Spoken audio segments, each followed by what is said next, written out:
As Caveiras nas Estrelas. Capítulo 1. São duas as estradas que levam a Torkentown.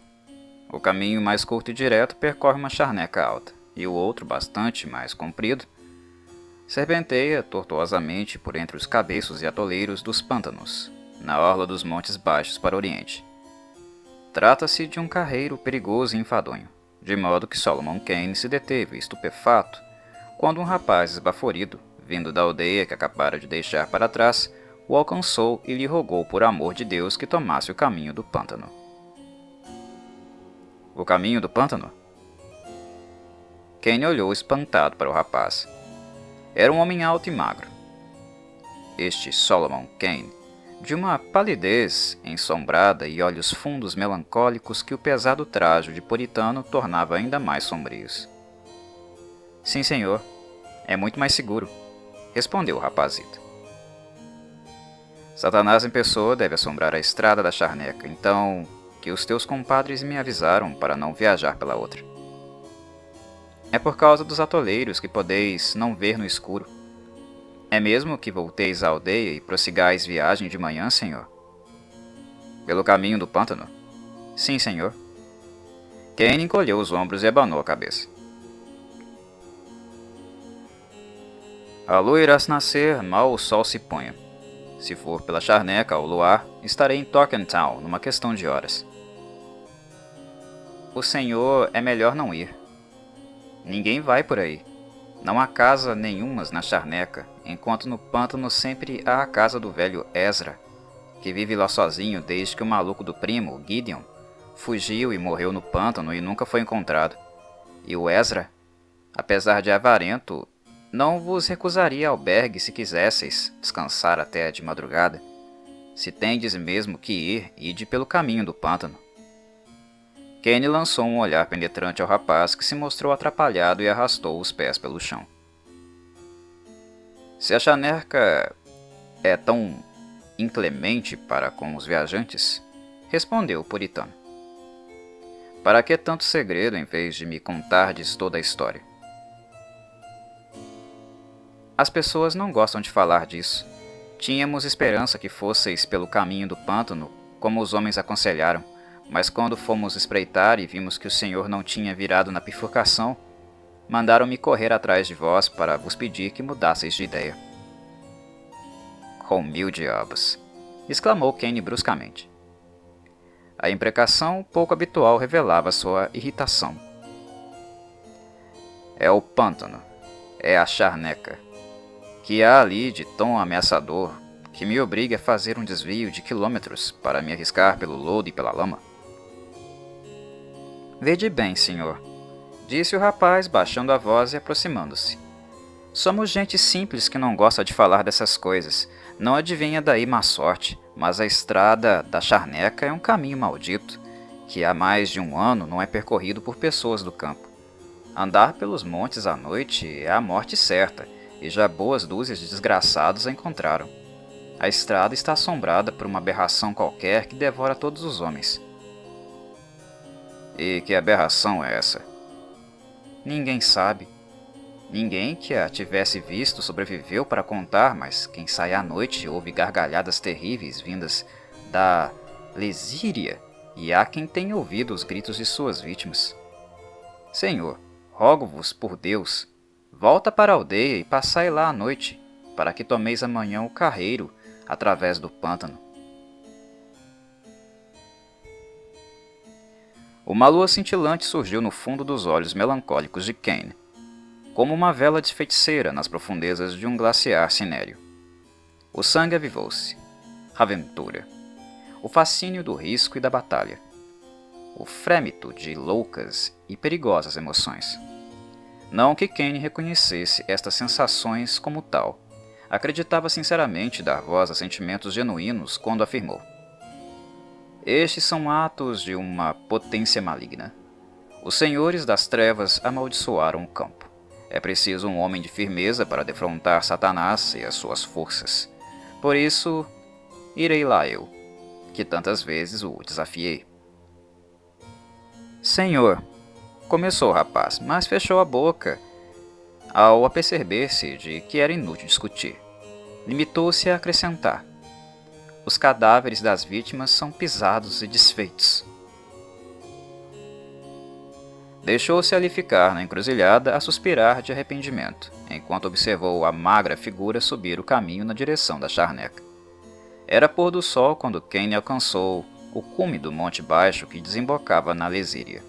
Enorme vermelho de sangue, o sol afundou-se no horizonte lúgubre da charneca, parecendo atear fogo à erva viçosa. Por um instante, o observador teve a impressão de contemplar um oceano de sangue. As sombras pardas deslizaram então do leste, e o fogo no poente esmoreceu, e Solomon Kane caminhou resoluto pela noite dentro. O carreiro encontrava-se diminuído pela falta de uso, mas ainda assim bem definido. Kane avançou depressa, mas com cautela, mantendo a espada e as pistolas à mão. As estrelas apagaram-se e vendavais noturnos sussurraram por entre a erva como espectros num pântano. A lua, seca e macilenta, subiu nos céus como uma caveira entre as estrelas. Kane deteve-se subitamente. Algures à sua frente soou um eco estranho e sinistro, ou algo que se assemelhava a um eco, e de novo, agora mais alto. Kane recomeçou a caminhar. Traíam-no os sentidos? Não. Ao longe repicou o sussurro de uma risada medonha, e outra vez, agora mais perto. Nenhum ser humano jamais se rira assim, sem alegria, apenas ódio e aversão e um medo de arrasar a alma. Kane deteve-se. Não sentia medo, mas por um segundo quase perdera o alento. A trespassar aquelas gargalhadas assustadoras, surgiu então o som de um grito indubitavelmente humano. Kane precipitou-se para a frente, acelerando o passo. Amaldiçoou as luzes ilusórias e as sombras vacilantes que cobriam a charneca ao nascer da lua e lhe atraiçoavam a vista. As gargalhadas persistiram, cada vez mais ruidosas, tal como os gritos. Ouviu-se então vagamente o rufar frenético de pés humanos. Kane lançou-se numa corrida. Um ser humano fugia da morte naquela Lesíria, perseguido só Deus sabia por que espécie de aberração. O som de passos em corrida cessou abruptamente e a gritaria tornou-se insuportável, entrecortada por sons outros abomináveis e hediondos. O homem fora evidentemente ultrapassado, e Kane, percorrido por um arrepio, imaginou um monstruoso demônio das trevas agachado sobre a vítima, dilacerando-a. O silêncio insondável da Lesíria deu então lugar ao som de um curto e terrível rebuliço, e as passadas voltaram a ouvir-se, porém vacilantes e desiguais. A gritaria continuava, mas com um gorgolejar ofegante. O suor gelou na testa e no corpo de Kane. O medo adensava-se de uma forma intolerável. Meu Deus, dai-me um instante de claridade. O drama aterrado acenava-se a muito curta distância, a julgar pela facilidade com que os sons chegavam aos ouvidos de Kane. Mas o infernal lusco-fusco cobria tudo de sombras inconstantes, de modo que a charneca se mostrava numa névoa de ilusões esbatidas, por entre a qual as árvores e arbustos raquíticos se assemelhavam a gigantes. Kane deu um berro, esforçando-se por acelerar o passo. Os gritos do desconhecido transformaram-se no hediondo guincho estridente. E de novo o som de contenda, e das sombras da erva alta cambaleou algo. Algo que antes fora um homem, espavorido e coberto de sangue, que caiu aos pés de Kane, e se contorceu e rojou no pó, e levantou a cara desfigurada para a lua, balbuciando lamúrias, e de novo tombou, morto numa poça do seu próprio sangue. A lua estava agora alta no céu, e a luz era melhor. Kane inclinou-se sobre o cadáver, que jazia rígido e abominavelmente mutilado, e estremeceu de medo. Um acontecimento raro para quem testemunhara os feitos da Inquisição Espanhola e dos caçadores de bruxas. Um viajante qualquer supôs. E, como se uma mão gelada lhe tivesse percorrido a espinha, apercebeu-se nessa altura de que não estava só. Levantou o olhar frio e penetrou com ele as sombras de onde o morto tinha cambaleado. Não viu nada, mas sabia, sentia, que outros olhos lhe retribuíam o fito. olhos terríveis que não deste mundo. Levantou-se e puxou da pistola, expectante. O luar espalhou-se como um lago de sangue pálido sobre a charneca, e as árvores e a erva retomaram as suas devidas proporções. As sombras dissiparam-se, e Kane pôde então ver. A princípio, julgou tratar-se apenas de uma sombra de nevoeiro, um farrapo de neblina que não pairava na erva alta à sua frente. Olhou-a atentamente. Mais uma ilusão, pensou. Vaga e indistinta, a sombra começou então a ganhar forma. 2 olhos hediondos inflamaram-se. Olhos que continham em si o mais puro e absoluto dos horrores, herança humana da terrível alvorada dos tempos, olhos medonhos e doentes, com uma insanidade que transcendia qualquer loucura terrena. O seu aspecto era vago e enevoado, uma imitação grotesca e enlouquecedora da figura humana, semelhante, mas ao mesmo tempo abominavelmente desigual. A erva e arbustos para lá do espectro mostravam-se nítidos através deste. Kane sentiu o sangue latejar-lhe nas têmporas, porém permaneceu frio como gelo. Não conseguia perceber como é que um ser tão instável como o que vacilara à sua frente podia agredir fisicamente um homem. Porém, o horror vermelho a seus pés era testemunho silencioso de que o demônio podia agir com terríveis efeitos materiais. De uma coisa, Kane estava certo. Não seria perseguido pela charneca desolada, nem gritaria e fugiria apenas para ser apanhado uma e outra vez. Se tivesse que morrer, morreria de pé, com as feridas no peito. Escancarou-se então uma boca medonha e indistinta, e as gargalhadas demoníacas voltaram a chirriar, tão próximas que lhe estremeceram a alma. E no meio daquela ameaça de morte, Kane apontou cuidadosamente o seu pistolão e disparou. Em resposta ao estouro, veio um grito frenético de raiva e escárnio. E a criatura atirou-se a Kane como uma parede de fumo, com a sombra dos longos braços preparada para o agarrar. Kane, deslocando-se à velocidade de um lobo esfaimado, disparou a segunda pistola com o mesmo mau resultado. Desembainhou o comprido florete e lançou uma estocada ao coração do seu atacante nebuloso. A lâmina zumbiu ao atravessá-lo sem encontrar qualquer resistência, e Kane sentiu dedos gélidos prenderem-lhe os membros, e garras brutais rasgarem-lhe a roupa e a pele por debaixo. Largou a espada inútil e procurou debater-se com o adversário. Era como se lutasse contra um nevoeiro flutuante, uma sombra voadora, armada de garras que mais pareciam punhais. Kane esmurrou o ar como um selvagem, e os seus braços magros e possantes, em cujo aperto já vários homens tinham morrido, apenas alcançaram e agarraram o vazio. Nada era sólido ou real, à exceção daqueles dedos semiescos que o esfolavam com as suas garras retorcidas, e do olhar enlouquecido que lhe consumia as profundezas trêmulas da alma. Kane tomou consciência de que se encontrava de fato numa situação desesperada. As suas roupas pendiam em farrapos e sangrava de uma dúzia de cortes profundos. Ainda assim não vacilou, nem a ideia de se pôr em fuga lhe passou pela cabeça. Nunca antes fugira de um adversário, e teria corado de vergonha se tal pensamento lhe ocorresse. Kane já não via remédio para a situação, mas não o assustava pensar que o seu corpo acabaria ali caído, ao lado dos pedaços das outras vítimas. Desejava apenas dar boa conta de si mesmo antes do fim, e, se possível, infligir algum dano ao seu adversário impossível. Ali, sobre o cadáver retalhado do homem morto, defrontou o demônio a pálida luz da lua, com todas as vantagens para o demônio, salvo uma. E essa era suficiente para compensar todas as outras, pois se o ódio abstrato podia conferir substância material a um ser fantasmagórico, por que não podia a coragem igualmente abstrata formar uma arma concreta para combater esse fantasma? Kane lutou com armas, pés e mãos, consciente por fim de que o fantasma começava a retroceder, que o riso temível se tinha transformado em gritos de fúria estupefata, pois a única arma do homem é a coragem que não hesita, nem mesmo diante das portas do inferno, e contra a qual nem sequer as legiões do demônio se podem interpor.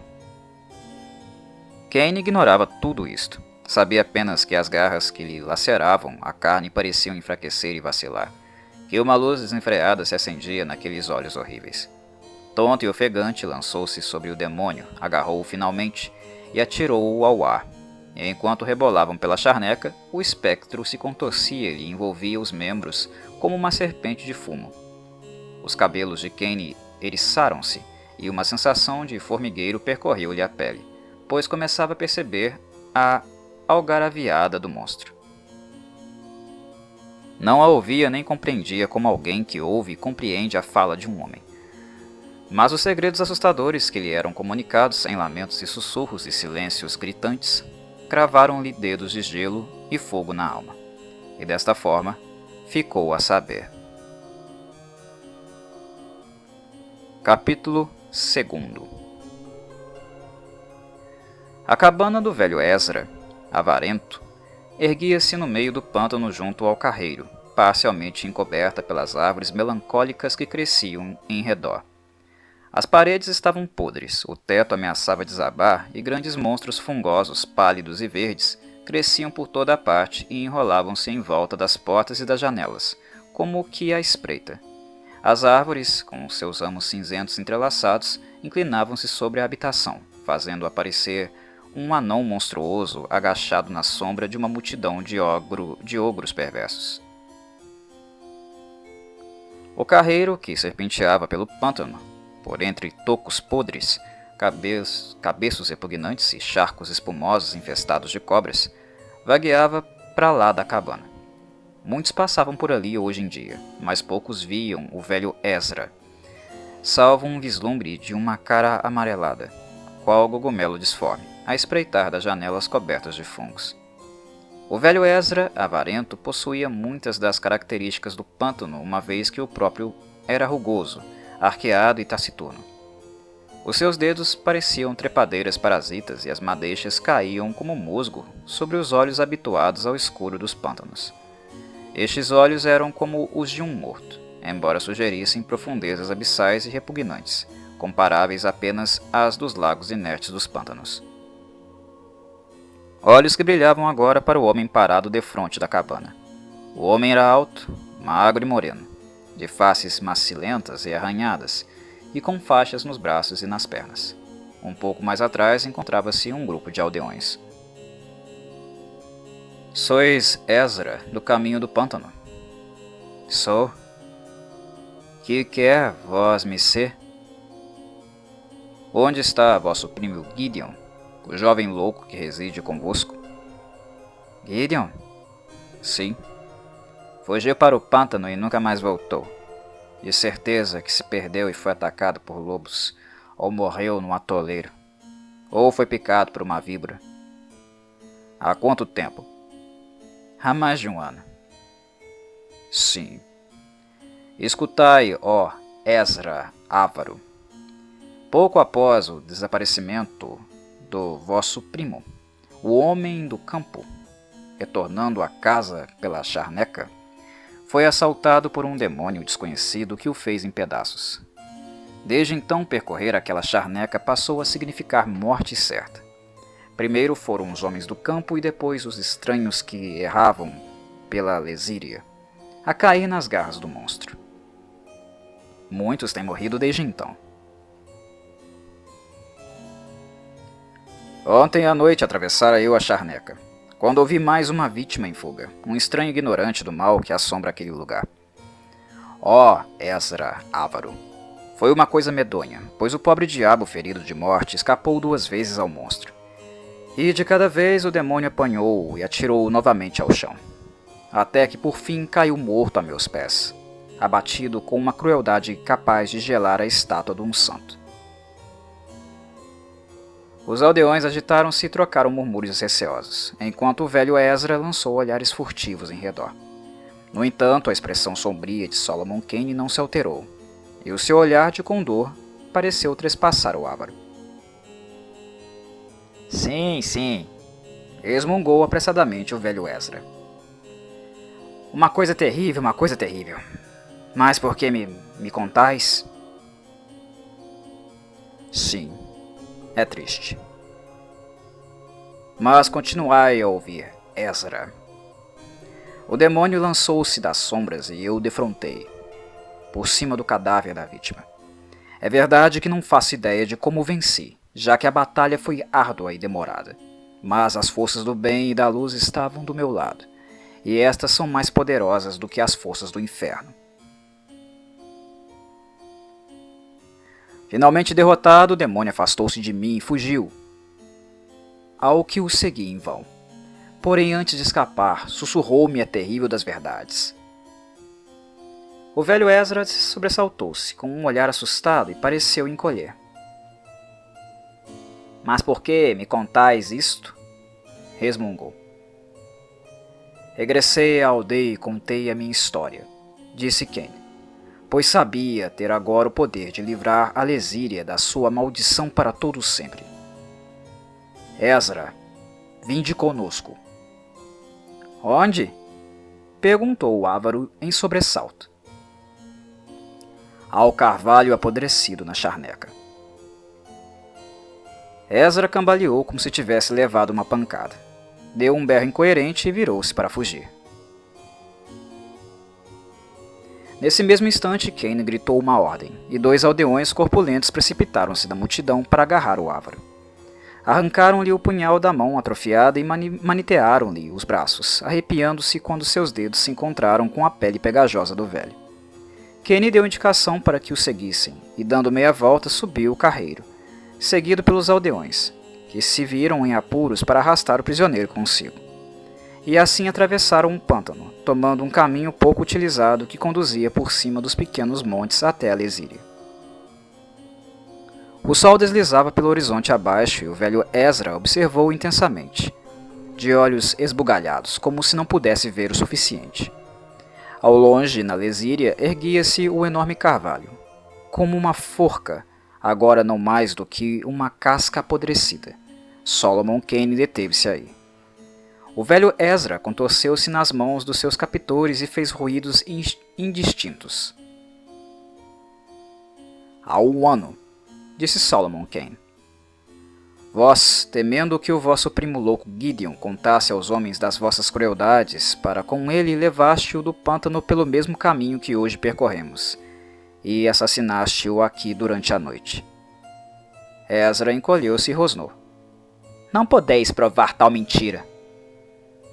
Cain trocou algumas palavras com o aldeão mais ágil. O jovem trepou o tronco apodrecido da árvore e, de uma fenda lá no alto, puxou algo que caiu com grande estrépito aos pés do avaro. Ezra deixou-se cair com um guincho terrível. O objeto era o esqueleto de um homem com a caveira rachada. Vós! Como podieis vós saber? Sois Satanás! Gaguejou o velho Ezra. Cain cruzou os braços. O ser que combati ontem à noite contou-me tudo enquanto nos digladiávamos, e eu segui-o até esta árvore. Isto porque o demônio é o fantasma de Gideon. Ezra voltou a guinchar e debateu-se desenfreadamente. Vós sabíeis, continuou Cain melancólico, sabíeis que cometia esses atos, receáveis o fantasma do louco furioso, e por isso decidistes deixar o seu cadáver na charneca em vez de o esconder no pântano, pois sabíeis que o fantasma assombraria o lugar da sua morte. Um louco em vida foi, em morte, incapaz de encontrar o seu assassino. Caso contrário, teria visitado a vossa cabana. Gideon não odeia mais ninguém exceto vós, porém o seu espírito confuso não distingue um homem de outro, e por isso mata a todos. Não vá o seu assassino escapar. Todavia irá reconhecer-vos, e poderá descansar em paz para todo o sempre. O ódio fez do seu fantasma um objeto sólido, capaz de lacerar e matar, e ainda que vos tenha temido em vida, agora não sente qualquer medo. Cain parou. Lançou um olhar rápido na direção do sol. Sei de tudo isto pelo fantasma de Gideon, através dos seus lamentos e sussurros e silêncios gritantes. Nada a não ser a vossa morte trará paz a este fantasma. Num silêncio ofegante, Ezra ouviu Cain proferir as palavras da sua perdição. É deveras complicado, continuou Cain melancólico. Condenaram um homem à morte, a sangue frio e da maneira que tenho pensado, mas tereis que morrer para que outros vivam, e Deus sabe que mereceis a morte. Não será pela forca, nem pela bala, nem pela espada, mas pelas garras daquele que matastes, pois nada mais o saciará. Com essas palavras, a mente de Ezra perdeu o equilíbrio. Os joelhos cederam e o velho caiu de rastos, a gritar pela morte, a implorar para que o condenassem à fogueira, para que o esfolassem vivo. O rosto de Cain permaneceu rígido como a morte, e os aldeões, cujo medo lhes alimentava a crueldade, amarraram o desgraçado aos gritos ao carvalho. Um deles propôs-lhe que se reconciliasse com Deus, mas Ezra não respondeu, continuando a guinchar com uma monotonia insuportável. O aldeão teria espancado o avaro não fosse Cain tê-lo detido. Deixai-o reconciliar-se com o diabo, que é quem ele irá encontrar, respondeu o puritano num tom severo. O pôr do sol está aí. Folguem as cordas para que ele se possa soltar durante a noite, antes que morra em liberdade do que amarrado como num sacrifício.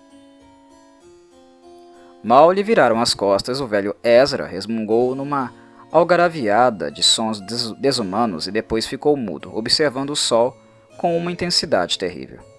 A multidão afastou-se pela charneca, e Cain lançou um derradeiro olhar à figura grotesca amarrada à árvore, mas se parecendo, à luz incerta, com um fungo enorme a crescer do tronco.